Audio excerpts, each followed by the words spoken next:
নামে সময় ক্ষেপণ করলে সংসার আগে না সংসার, প্রশ্নটি মুখ হয়ে উঠে পারে। গুমের ঘটনায় শেখ হাসিনার সম্পৃক্ততা খুঁজে পেয়েছে কমিশন। বাংলাদেশকে দেয়া ভারতের শর্তের পরই হাসিনার কৌশলে পরিবর্তন। জাতির উদ্দেশ্যে আজ সকাল 10টায় ভাষণ দিবেন ডক্টর ইউনূস।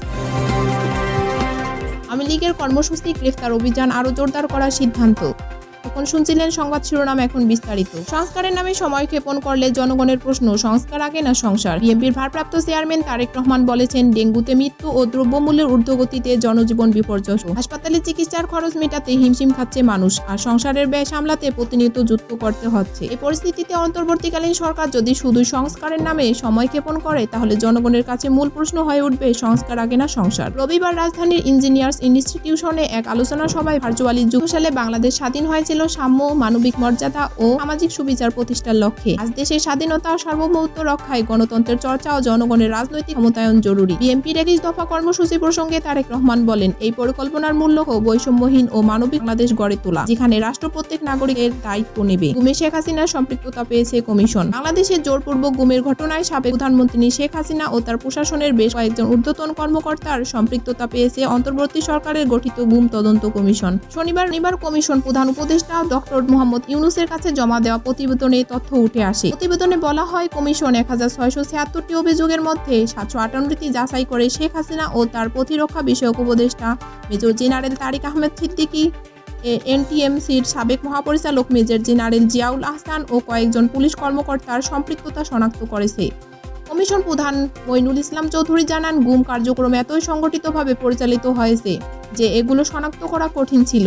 ভিকটিমদের ভয়াবহ নির্যাতনের ফলে তারা এখনও ট্রমায় ভুগছেন। উপদেষ্টা ডক্টর ইউনূস গুমের শিকারদের সুরক্ষা ও বিচারের আশ্বাস দিয়ে আয়নাঘর পরিদর্শনের ঘোষণা দেন। কমিশন মার্চে আরেকটি অন্তর্বর্তী প্রতিবেদন প্রকাশ করবে এবং চূড়ান্ত প্রতিবেদনের জন্য আরও 1 বছর সময় প্রয়োজন বলে জানিয়েছে।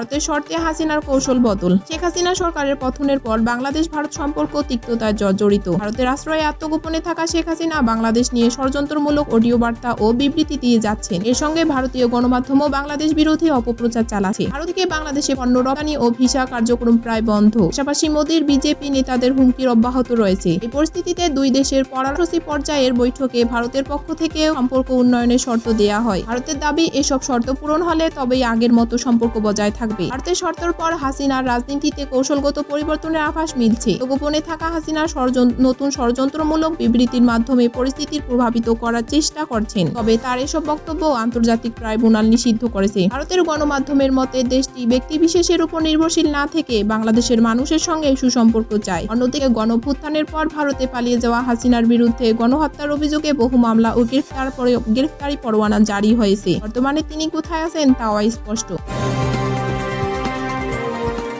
মহান বিজয় দিবস উপলক্ষে আজ সোমবার সকালে জাতির উদ্দেশ্যে ভাষণ দেবেন অন্তর্বর্তী সরকারের প্রধান উপদেষ্টা ডক্টর মোহাম্মদ ইউনূস। প্রধান উপদেষ্টার প্রেস উইং প্রথম আলোকে এই তথ্য জানিয়ে বলেছে, ডক্টর ইউনূস আজ সকাল 10টায় জাতির উদ্দেশ্যে ভাষণ দেবেন। জানায়, ডক্টর ইউনূসের এই ভাষণে বাংলাদেশ টেলিভিশন ও বিটিভি ওয়ার্ল্ডে সম্প্রচার করা হবে। আজ 16 ডিসেম্বর মহান বিজয় দিবস। দিবসটি উপলক্ষে প্রধান উপদেষ্টার বাণী দিয়েছেন। বাণীতে প্রধান উপদেষ্টা বলেছেন, দিনটি বাংলাদেশের ইতিহাসে একটি অত্যন্ত গৌরবময় এবং স্মরণীয় দিন। 1971 সালে 16 ডিসেম্বর মহান মুক্তিযুদ্ধে বিজয়ের মাধ্যমে আমরা অর্জন করি স্বাধীনতার স্বাদ এবং জাতি হিসেবে নিজের পরিচিতি। লাখ লাখ শহীদের রক্ত ও ত্যাগের বিনিময়ে আমরা পেয়ে যাই আমাদের কাঙ্ক্ষিত স্বাধীনতা।